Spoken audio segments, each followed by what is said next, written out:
রাজা, আমরা সবাই রাজা আমাদের রাজার রাজত্বে, নইলে মোদের রাজার শানে মিলব কি সত্যি। আমরা সবাই রাজা, আমরা যা খুশি তাই করি তবু তার খুশিতেই চলি। আমরা যা খুশি তাই করি তবু তার খুশিতেই চলি।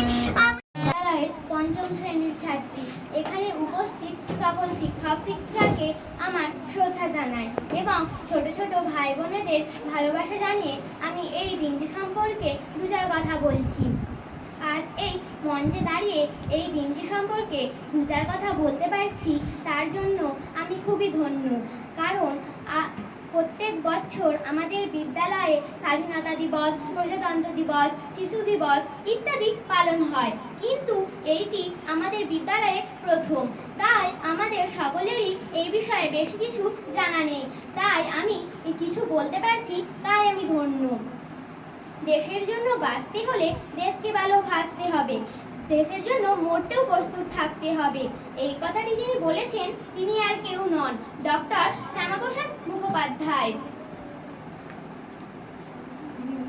যিনি 1901 সালে 6 জুলাই কলকাতার ভবানীপুরে জন্মগ্রহণ করেন এবং তার পিতা আশুতোষ মুখোপাধ্যায়, যিনি বাংলার বাঘ নামে পরিচিত, এবং মাতা যোগমায়া দেবী, যিনি ধর্মপ্রেমিক। পিতামাতার সব গুণই ওনার মধ্যে ছিল, তাই উনি ছোট থেকেই মেধাবী ছাত্র ছিলেন।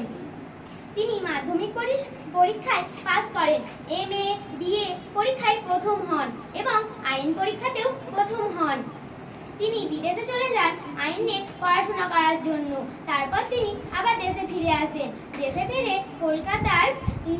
কলকাতার বিশ্ববিদ্যালয়ের উপাচার্য হন এবং অর্থমন্ত্রীও হন। তিনি দেখেন মেদিনীপুরে বিপ্লবীদের ওপর অত্যাচার হচ্ছে, এটা দেখে তিনি মন্ত্রিত্ব থেকে সরে যান। তারপর দরিদ্রদের পাশে গিয়ে দাঁড়ান, খাবার, খাদ্য, জল এবং বস্ত্র নিয়ে। তিনি তারপর রাজ্যমন্ত্রী হন। তিনি দেখেন পাকিস্তানে হিন্দুদের ওপর অত্যাচার হচ্ছে, সেটা দেখে তিনি আবার মন্ত্রিত্ব থেকে সরে যান। তিনি কাশ্মীর চলে যান, সেখানে কাশ্মীর নীতিতে ওনাকে গ্রেপ্তার করা হয়। গ্রেপ্তার করার সময় তিনি অসুস্থ হয়ে পড়ে, তখন তিনি 1953 সালে 23শে জুন মৃত্যুবরণ করেন। তিনি একজন সত্যবাদী ছিলেন। একটি ছেলেবেলার গল্প বললে আপনাদের কাছে ব্যাপারটি পরিষ্কার হয়ে যাবে। ওনার পিতা ছিল আশুতোষ মুখোপাধ্যায়, যিনি বাংলার বাঘ নামে পরিচিত। উনি খুব গম্ভীর মানুষ ছিলেন। একবার শ্যামাপ্রসাদ মুখোপাধ্যায়ের বাড়িতে ওনার বন্ধুরা আসে এবং বলে যে তারা আজ স্কুলে যাবে না, আজ একটি ফুটবল ম্যাচ আছে, আর তোকে খেলতেই হবে, না হলে আমরা হেরে যাব। এই কথাটি শুনে তিনি ভাবেন যে বাবা তো আইনের কাজে ব্যস্ত, তাহলে আমি স্কুল না গেলে বাবা কিছুই বুঝতে পারবে না। তাই তিনি খেলতে যান এবং ভালো খেলেন, সেই দলটিকে জিতিয়েও দেন। তারপর তিনি যখন বাড়ি ফিরেন দেখতে পান দরজার সামনে বাবা গম্ভীরভাবে দাঁড়িয়ে আছে এবং তিনি মাথা নুয়ে নেন। বুঝতে পারেন যে বাবা বুঝতে পেরে গেছে যে তিনি আজ স্কুলে যায়নি। তারপর আশুতোষ মুখোপাধ্যায় জিজ্ঞাসা করেন যে তুমি আজ স্কুলে যাওনি কেন? তখন শ্যামাপ্রসাদ মুখোপাধ্যায় সত্যি কথা বলে যে সে আজ বন্ধুদের সঙ্গে ফুটবল ম্যাচে খেলতে গিয়েছিল তাদের জেতানোর জন্য। তখন আশুতোষ মুখোপাধ্যায় খুশি হন, কিন্তু বলেন যে তুমি বন্ধুদের সঙ্গে খেলতে গেছো সেটা ভালো, কিন্তু স্কুলে যাওনি সেটা অপরাধ, তাই তোমাকে শাস্তি পেতে হবে। যে তুমি আজ সারা রাত না খেয়ে থাকবে। এই কথাটি শুনে তিনি তার বাবার কথা অনুযায়ী সারা রাত না খেয়েছিল। তাই এই গল্প থেকে আমরা বুঝতে পারি যে তিনি সত্যবাদী এবং অনেক নিয়ম মেনে চলেন। তাই তিনি একজন বড় নেতা হয়ে উঠেছেন এবং তিনি আমাদের কাছে স্মরণীয়। সবশেষে আমি আমার নিজের ভাষায় 2 লাইন বলতে চাই। বাংলা বাঘের যোগ্য সন্তান, দেশপ্রেমে তুমি অনন্য, তোমার মতো সন্তান পেয়ে বঙ্গভূমি আজ ধন্য। নমস্কার।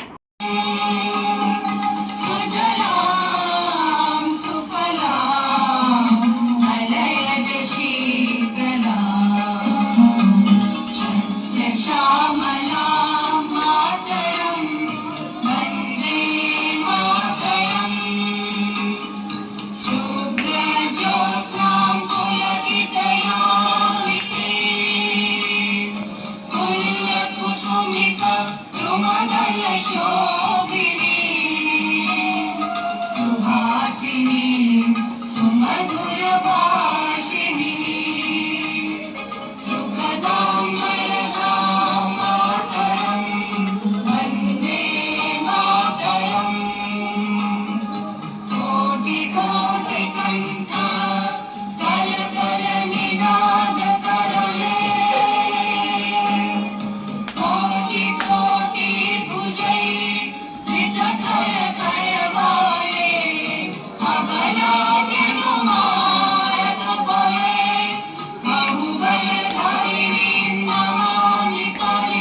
আমাদের মোহ বিলাসিতা, তোমার কাছে সব তুচ্ছ। দেশের হৃদয় ছুঁতে গেলে চাই ত্যাগ ও তিতিক্ষা। স্বদেশ প্রেমের মন্ত্র পেতে তোমার কাছে নেই দীক্ষা। বঙ্গভূমি আজ ভারতে আমরা করি বড়াই। এই বঙ্গের জন্য ছিল প্রাণপণ তার লড়াই। লড়াই করে ছিনিয়ে আনে ভারত পেল বঙ্গ। নইলে বঙ্গ হতো কি আর ভারত মাতার অঙ্গ। এক দেশ এক বিধান হবে দিলেন স্পষ্ট ভাষণ। দেশের ভেতরে কাশ্মীর তার ভিন্ন কেন শাসন। দিয়ে গেছেন ভরসা সাহস মানবতার স্পর্শ। তোমার চেতনা ছড়িয়ে গেছে সুদূর আলোক বর্ষ। শ্রদ্ধা জানাই ফুল মালাতে করছি তাকে স্মরণ। আনেন দেশের শ্যামা প্রসাদ যথার্থ জাগরণ। নমস্কার head teacher and my loved sister and brother and my loving classmate. Today I am speaking some word about Dr. Shyama Prasad Mukherjee. Dr. Shyama Prasad Mukherjee was a great leader, teacher and activist. He was born on 6 June 1901 in Kolkata. His father was Ashutosh Mukherjee. He was a famous teacher and famous lawyer.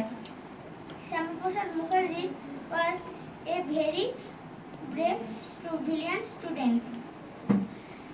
He became a vice chancellor of Kolkata University. He became the first Minister of Industry and Supply. He started a new political party of called